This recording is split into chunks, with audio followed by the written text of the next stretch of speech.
Welcome back, everybody, to the latest version of Marketing on Tap podcast and vlog. My name is Sam Fiorella. This is my mate, Danny Brown.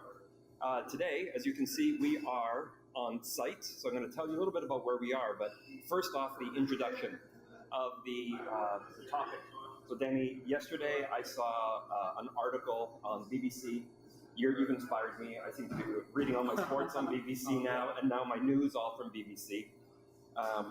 And I was reading BBC News yesterday, and I saw a KFC article that really piqued my interest. And it was basically in the UK, they changed their chips recipe. Fries for North Americans? Fries for you North Americans. I spent 2 weeks in Scotland, right? You know what chips are. I'm an Anglophile, right? Yeah. So I know what chips are. Anyway, so they changed their chip recipe, but what they did is they went back and found a negative comment about their chips on Twitter, and then they reached out to that person and said, can we pay to promote that tweet on Twitter because we want to use it as the basis for which we're changing our fries.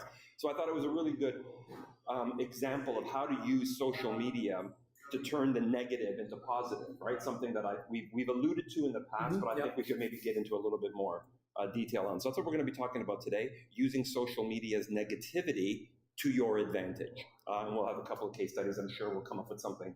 But as you can see from the background, it's not our usual background. Today we are at Black Lab Brewing in Toronto, in Leslieville. It's a brand new brewery and tap room. Gorgeous tap room. Isn't it? Yeah, it's fantastic. So there's no pouring of the beer because they've already done that for us here today. What are you drinking, Dan? So I've got IPA guy. I've got their IPA. It's a double dry hopped IPA, 6.5% ABV. It's a nice color. Gorgeous orange color on it. Fruits coming through from that are amazing. Yeah, I'm looking forward to diving into that. I've had way too many IPAs because of him lately, so I've gone with the American Pale Ale style, a little bit more, as you can see, more of like a Heffenweiss or something, almost like a wheat beer. So we'll give this one a try. Mine is only 4.5%, so cheers. I'll be the one driving apparently today. Cheers.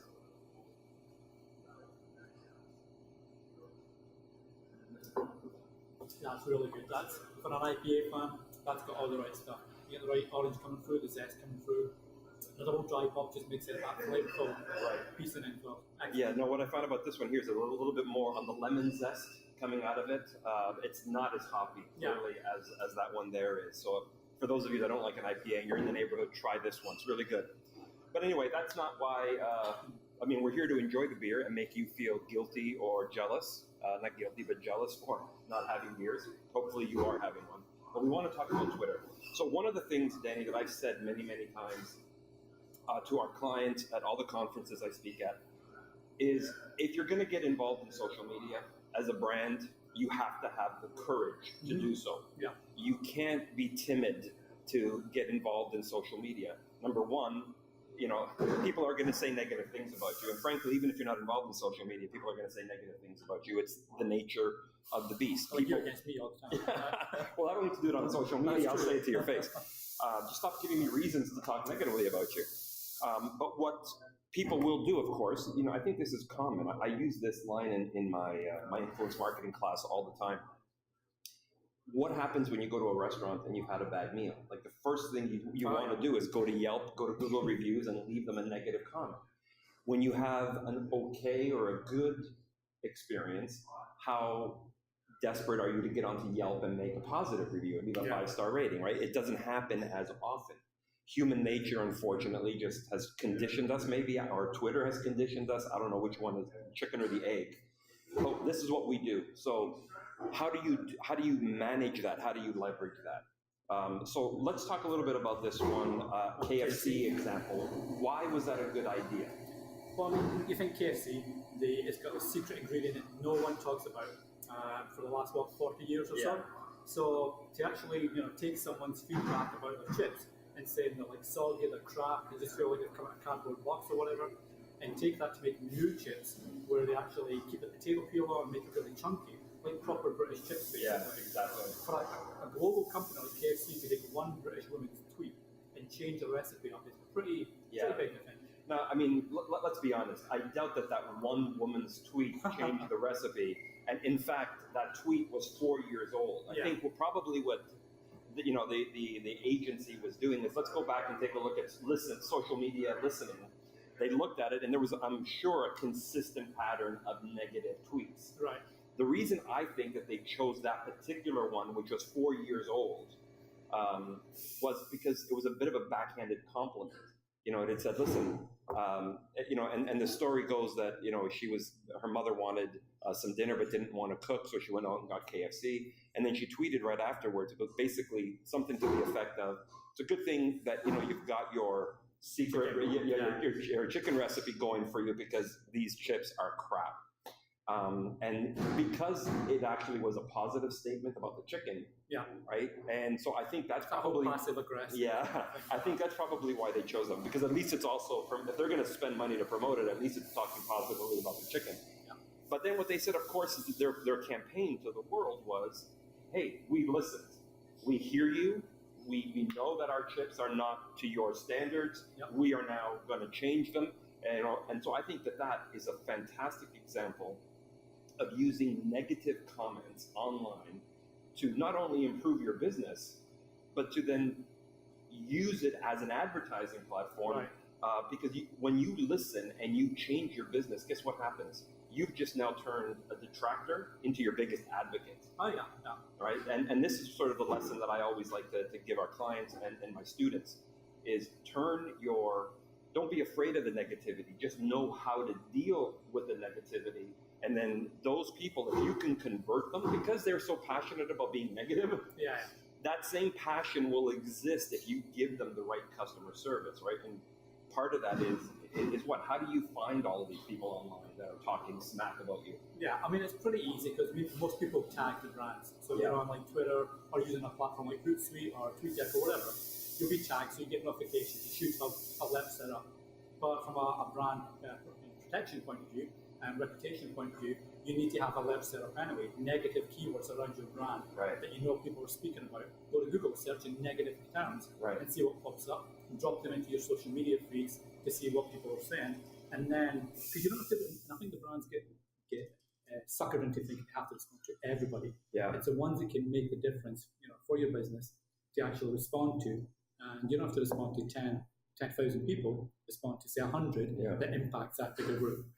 No, I agree, and I think that's a really good point to make. A lot of times what I've noticed when new clients come to us, we take a look at what they've been doing online and monitoring their social media, and they will certainly be looking at hashtags, but they won't necessarily be looking at competitor terms or related terms, misspellings of your name. Exactly. Because, you said people will typically tag you, but they don't always tag you. They'll just put your name sometimes. So if you're not looking at all of the various ways that people might want to, talk about you, you're going to miss some of it.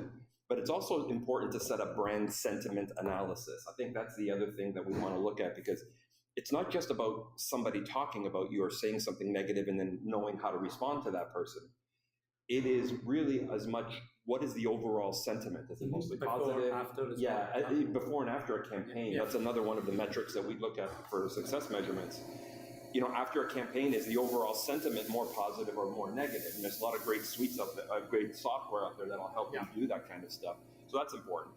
But maybe for the sake of people listening, what's the advice that we give people in terms of how to deal with that negative comment? So, KFC turned it into an entire campaign to launch, their improved fries. But some people are going to say, well, what do I do? Like, I don't want to turn it into a campaign, but I do want to respond. Mm-hmm. What's the best way to respond to people talking negatively about you online? It's taking ownership. A lot of brands, and we see businesses all the time that aren't ready for social media. Yeah. Just respond. You got to have the courage to be in social media. Exactly. So, have the courage, as you say, and know what to do properly. Take ownership. We messed up, or we kind of 50-50 messed up, but we know it impacted your experience with us. Yeah. And this is how we're going to fix it. So take ownership and offer a solution. See that solution through, and then follow up afterwards. Hey, did this work for you? Right. What are you feeling now? Anything we can do differently? And what happens when the client or whoever is talking negatively about you just cannot be satisfied? Then I think at some stage you step back. It's like we work with clients, or sometimes we'll have to let clients go, or whatever. Yeah. Like any agency, we'll have to let clients go. because of lack of satisfaction, regardless of what you do. Yeah. And I think that the same goes to social with brands and customers, consumers. Someone's never ever going to take yes for an answer or no for an answer Right. or whatever. So you step away. And at the end of the day, if they keep plugging away, they're the guys that start to look foolish and trollish and, you know, the harassers. Right. So, Yeah, and I think I agree with you. And one of the pieces of advice that I give when people ask, whether it's, again, our students or our clients, is you want to make sure that you are you're responding to everybody. You're acknowledging that they said something about you, positive or negative, yeah. but at the same time, take it offline. So say, hey, I recognize that you've got an issue. I'm sorry that you've had that problem. We would love to deal with it. Here's our phone number. Here's our email. You know, what time can we, you know, go to DM on Twitter. Yeah. Take it offline, deal with it offline, and then post some kind of, hey, great talking to you today. Right. Thank you for the Goes time. back in the public. Yeah, so it goes back in the public. Because what happens is, what people forget is that these comments are all evergreen. Oh, yeah. This is evergreen content, right? So a year from now, 2 years from now, 5 years from now, when somebody is searching up your business, do I want to do business with this person, yes or no? What are they going to see? Yeah, exactly. Right? They're going to find that when they do a search. So you're going to want to make sure that with that negative comment, it's, you know, you see that, oh, they dealt with it. Most people, what I've found, my experience in working the customer service channels for clients, is that they don't expect a business to be perfect. They know that stuff is going to happen. It's how you deal with those issues that will make somebody an advocate or a detractor. Right. So as long as they say, yeah, they had some problems, but look, they called right away, they dealt with it, there's a confidence level that you have with that brand that if something does go wrong, they're going to be there. Yeah, exactly. Right? And you compare that to brands that don't, you know, talk back or share anything. Now, there is a wrong way to do it too. Just engaging people that communicate negative comments about you online is not necessarily just, what am I trying to say? Just commenting is not enough. Right. One example that I'd like to share, my famous airline stories. This actually happened very recently. Porter Airlines here in Toronto, the Island Airport, has been one of my new favorite airlines. One of the things I liked about it is their claim, they're not the cheapest airline, but they claim to be the civilized. It's experience, airline. Right? It's always been about the corporate experience. Everything, yeah. It's a smaller airport. It's on the Toronto Island. It's like minutes away from downtown. They, you know, even the flight attendants are dressed in that old. Like the 1956 is classic with the little pillbox hat, the whole bit. They actually serve you beer and wine on the plane, you know, even on a short flight. Little things, but one of the things that I really liked about it is in their lounge, and I think even some of the lounges in airports around the U.S., they have these little coffee machines that we saw in Europe where you can make yourself an espresso, a cappuccino. Mm-hmm. They have the Starbucks coffee, you know, completely free. So when you go there, it doesn't matter what ticket you have, if you're first class or not, or I think they call it a premium. And then regular. You get a lounge experience, right? Yeah. You get your coffee, you get some little cookies. Well, anyway, they got rid of that, right? Because at this airport now, what they've done is they've expanded it, and they're now offering little coffee shops and sandwich shops. So people said, I need a little bit more than just a little coffee and cookies. So they were listening, I guess. This is fine, yeah. Anyway, I got wind of this, and I tweeted out, when I saw that they were getting rid of the free coffee, I tweeted at them, and I said something to the effect of, capitalism wins. Right. You know what I mean? There goes my free coffee. So this is no longer I will fly with you because of convenience, but you're no longer my brand of choice. And just because they took away my espresso. Right. So something as simple as that. Like $2 coffee, basically. Right. Well, no, espresso's going to be $4, but yeah, still. You know, but I can go buy an espresso. In fact, I can buy like probably 20 variations of an espresso now at this brand new, really cool coffee shop that they've got. But that's not the point. And I don't care about spending the $4. I do it every day anyway at the Starbucks across the road or at Pilot Coffee in Union Station. The point, though, is that it was I felt special. So I tweeted at them, and then they responded to me. But the way they responded to me was to justify their decision. They actually sent me 3 tweets talking about how much more value I was going to get, how much better the experience was going to be. and that, cookies were still going to be there. They basically made me feel stupid. They said, well, hold on. It isn't because I don't want to spend the money, and I understand your rationale, but it doesn't change my perspective. That's something as simple as that. You made me feel special. You are now like every other airline. You're no longer that one little thing that to me. So if I'm like that, how many other people? And in fact, I did a little bit of a survey, and everybody was pissed off. Yeah. So instead of trying to it goes back to your point of like the conversation's already happening on Twitter. Yeah. Just do a simple search. You can see how people reacted to that. Well, and if you do, and I did look, and all kinds of people were complaining about it. So the way that if I was their agency, what I would probably have said is, these are the kinds of guys that you need to bring in. If you can't resolve the problem and you see that there's no way that, no matter what they said to me, I was not going to be happy. But I'm more upset now that they tried to justify their decision instead of trying to make it seem like they really listened to me. They heard my issue. Right. I would have done something differently. I would have probably said, let's find all the people that are really upset about this loss of coffee. Yeah. Let's bring them in. Let's maybe turn them into like a user advisory group. Mm-hmm. Yeah. Let's say, listen, would you mind sitting with us once a year or once every 6 months, and we want your feedback. That in and of itself, something as simple as that, not only would they have gotten free, I guess, market research. Yeah, exactly. You know what I mean? They would have turned me back into a brand advocate as opposed to a brand detractor. Yeah. Now, of course, airlines, they probably don't care because, like I said, they're convenient. I'm going to fly them anyway. Use them, right? But you're going to drive to Egypt. Yeah, exactly. You know what I mean? I'm just trying to keep an eye on time here. So we've got maybe time for one more example. Who else is out there? I thought Domino's Pizza. Oh yeah, I mean, it's an old. I know it goes back a little bit, but 6 years ago, their share prices were like $9 per share.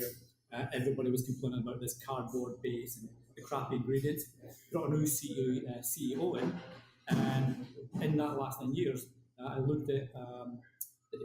I remember he came out and made these videos on YouTube. Remember, saying that we're bad, we're crap, and I remember those. I don't like eating the pizza and everything. And now, 7 years later, last year, they shared two companies that went public at the same time. So Google and Domino's Pizza. And guess which one has got the highest share price and the highest growth price, in the 9-year period? Domino's Pizza. Yeah. And because the CEO stood up, took all the detractors, admitted and took ownership, you know what, compared to, say, Papa John's or whoever was the big pizza at the time, we know we have to improve, so they did. And they've got some really cool stuff. They delivered pizza by a drone in New Zealand this year. Like the first pizza company to deliver pizza by a drone. So they're thinking ahead as well, and taking that feedback. That's a great example. I remember the commercials now that you said it. It's again, there's I think a perfect example of somebody saying, I am not going to make excuses for why our pizza was as bad. Right. I'm not going to make an excuse for why we took away your coffee. What I am going to say is we are taking ownership of this and we're going to do something about it. Again, going back to the issue of if you're going to get involved in social media, you better have the courage to deal with it. And it's not just the courage to respond to somebody, it's the courage to listen and take action. You know what I mean? Like, these are your customers. Learn what they're saying. Don't ignore it. Use it to fuel innovation. Deconstruct your company based on what these guys are saying. Build something that's even stronger. Right? So that's a great example. On the other side, I remember, there was a bed and breakfast or a hotel. Union Guest House? Union Guest House. Yeah. Is that the one? I think it was Union Guest House, They, I remember. They responded the wrong way, and the way that they responded was just to people posting negative comments about their guest house. They went on Yelp and they says that we are going to invoice every person who leaves a negative comment on Yelp $500 against their credit card that's on file for leaving a negative comment. So you could obviously imagine the backlash. So people were leaving negative comments all over the place, on Twitter, on Facebook, on Yelp, all over the place, because they only said Yelp. They didn't say on Twitter or Facebook. So they just got this massive backlash. Of course, they took it down, and then they posted, we were just kidding. We didn't really mean it. Yeah, so I mean, the brand damage was done, right? So how do you repair all these one-star reviews? Exactly. Another lesson learned. Doesn't matter if you're a big company or if you're a small company. Don't make your own decisions when it comes to social media. The impact of one errant tweet can be pretty negative to your brand reputation and potentially your brand value and sales. So get the advice. You know, I mean, if you can't afford an agency, find somebody you know that's in the industry and ask the question. You know, ask some college students that maybe need some, you know, internship hours to help you out. Yeah, exactly. So we're getting the signal for our last call. Takeaway. What's the one takeaway we want to leave everybody? Danny? For me, it's ownership. You know, we talk about ownership, you know, all the time, and it's realizing you messed up and thinking, how do you fix it, and actually seeing through what you're actually going to say you're going to do. That's for me the biggest part. Yeah, that is a very valuable point. I think the ownership, not hiding behind it. For me, it's not making excuses. Is dealing with it head on. Acknowledge if it's something that you have no choice but to change, or you have no choice but to provide some type of service that you know is going to piss some people off because maybe it's for economics, geography, whatever the reason is. There's something that makes you do what you do. Yeah. But then those people who you know you are not going to be able to satisfy, then find another way to engage those people. You know, like in my Porter example, I would have brought all of those detractors that couldn't be happy, bring them into a focus group. That would have completely changed the tone and relationship with the brand. So find another way to keep those people happy, but just don't ignore them. So that's it for today. Our time is up. Thank you, everybody. I want to thank the guys at Black Lab Brewery and Bill for introducing us, our buddy Bill Smith for introducing me and Danny to this place. Awesome. In Leslieville here in Toronto, thank you for hosting us and thank you for the beers. We promise not to have too much before we have to go back to work. If you like this podcast, what do they do? They hit the subscribe option on your preferred platform. Perfect. Spotify is always good, but iTunes, Google Play. I'm not an Apple fan, so don't go to iTunes. go to Spotify. And of course, if you have any recommendations or if you want us to focus on a particular issue, lately we've been getting a couple of comments from people. Hey, I'd like to know your thoughts on this. Please post them in the comments as well, and we'll add that to one of the topics we're going to be talking about soon. So that's it, guys. Cheers. Until next time. Cheers, guys. Cheers. Cheers.